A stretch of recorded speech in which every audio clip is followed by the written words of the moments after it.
What if I told you that one of the most iconic custom cars ever built was rotting in a forest right now? Completely invisible. Completely forgotten. And nobody knew it was even there.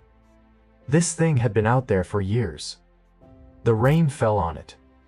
The moss grew over it. Animals made their home inside it. And every single day, it disappeared a little more. Until the day we got the call. We had no idea what condition it was in.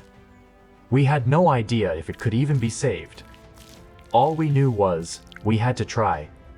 Because some things are too important to leave behind. And this was one of them. This is the full story. The underside looks clear. I'm getting a slight anomaly on the rear sensor array. Let's cross-reference that with the structural integrity report. Some legends don't die. They disappear. And deep in a forest that time forgot, we found one. It started with a tip from a local hiker. He said he had seen something blue through the trees. Something that didn't belong there. We almost didn't believe him. But when we finally pushed through the undergrowth and saw it, everything stopped. Because this wasn't just a car. This was the Sonic car. One of the most recognizable custom builds ever created. And someone had just left it here. Alone. In the dark. In the forest. The trees had been working on it for years.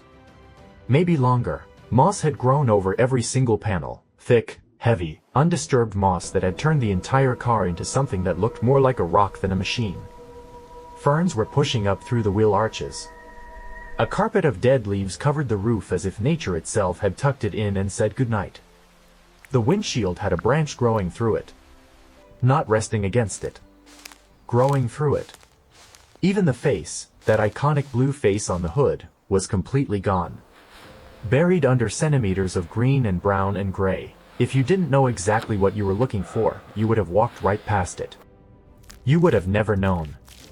The first thing you notice when you get close is the smell. Wet earth. Rotting leaves. Cold metal. The smell of something that has been forgotten for a very long time.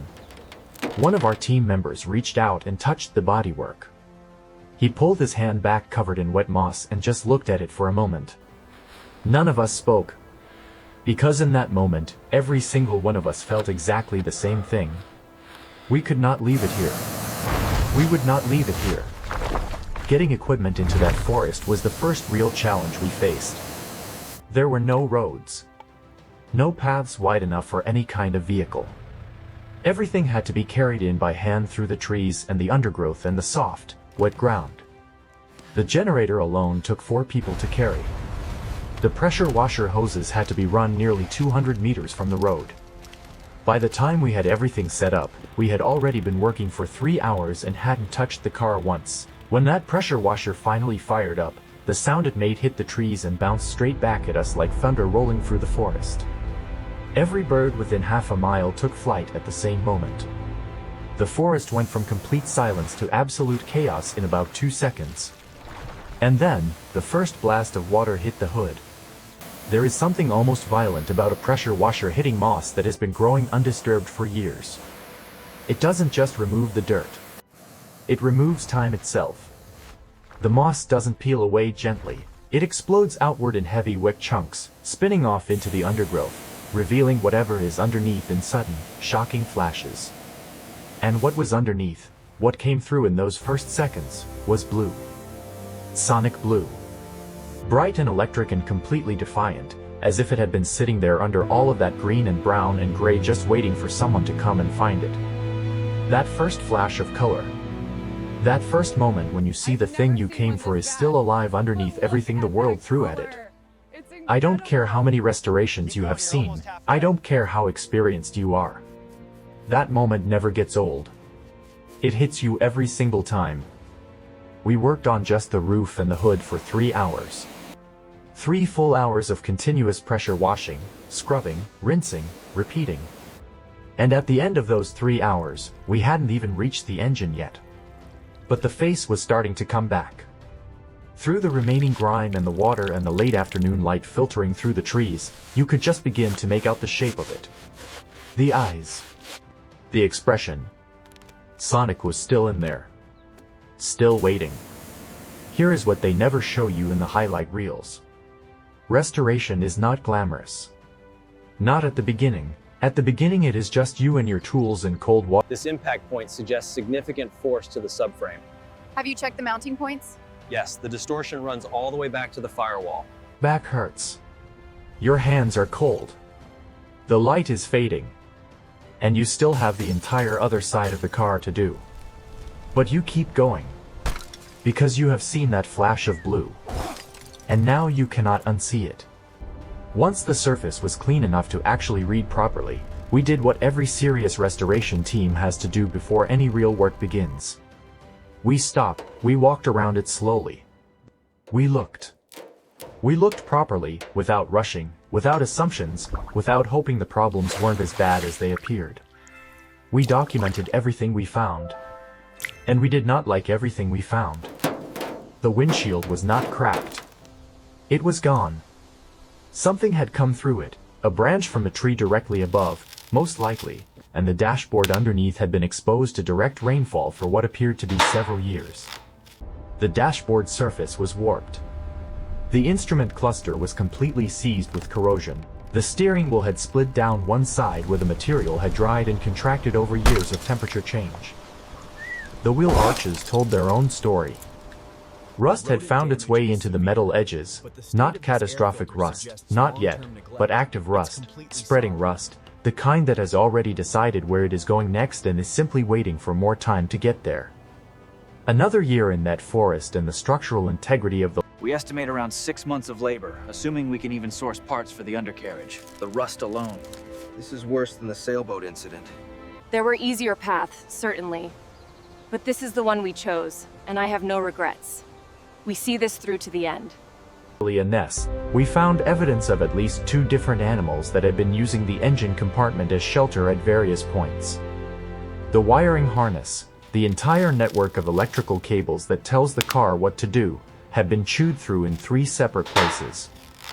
The air filter was completely solid. Not clogged. Solid.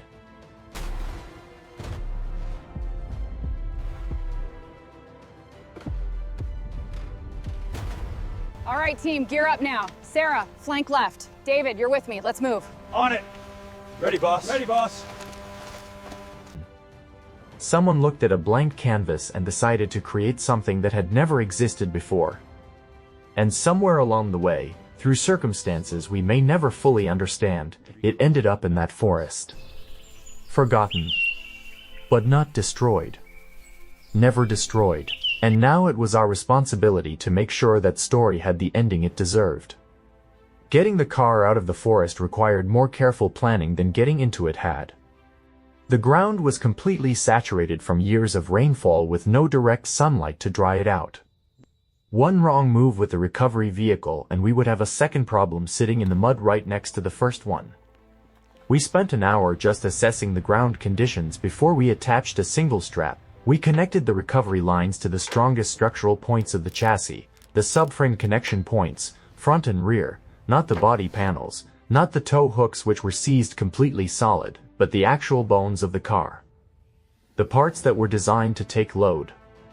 The parts that had been taking the load of everything else for years already.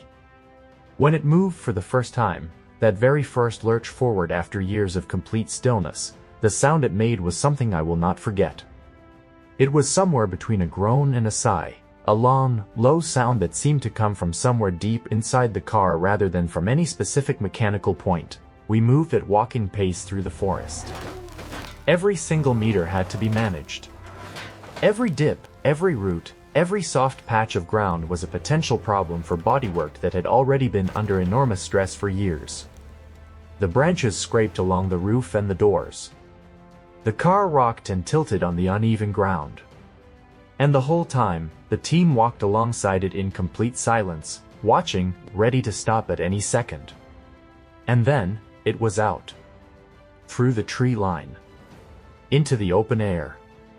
Into the light. For the first time in years, this car was standing under an open sky with nothing above it but clouds. And despite everything, despite every single thing that was wrong with it, Despite the rust and the damage and the shattered glass and the chewed wiring and the animal nests and the warped dashboard and the seized engine, despite absolutely all of it. It was magnificent. Battered and broken and absolutely magnificent. The drive to the workshop was quiet. Most of the team rode in the vehicle following the flatbed, and I watched them through the rear window the whole way. Not one of them looked at their phone. Not once. For 40 minutes on the motorway, every single one of them just watched that car on the flatbed in front of us. Because none of us wanted to look away from it. Not yet. The workshop had seen a lot of arrivals over the years. A lot of broken things brought in on nothing but promises and hope and stubbornness. But when this one rolled through those big steel doors, when the flatbed pulled in and the fluorescent lights came on above it and we finally saw it properly under full workshop lighting for the very first time, even the technicians who had been doing this work for 20 years stopped what they were doing. Tools went down. Because under those lights you could finally see it completely. All of it at once. What it was. What it had been. What it was going to be again.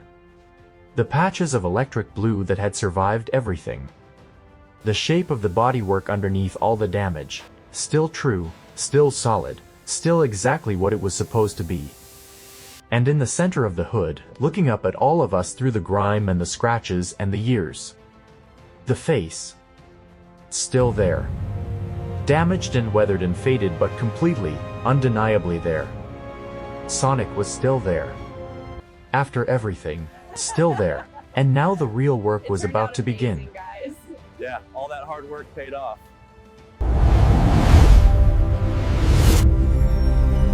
And that is what we do. We walk into forests that time forgot. We pull legends out of the ground with our bare hands. We rebuild what the world gave up on. And we do it because we believe that nothing worth saving should ever be left behind. This car was gone. Completely gone. And now, it breathes. It runs. It roars. And it reminds every single one of us that the most powerful word in any language is not finished. It is not over. It is not gone. The most powerful word is again. If this video moved you even a little, if you felt something watching that blue come back through the moss, then you already know what this channel is about. We are just getting started.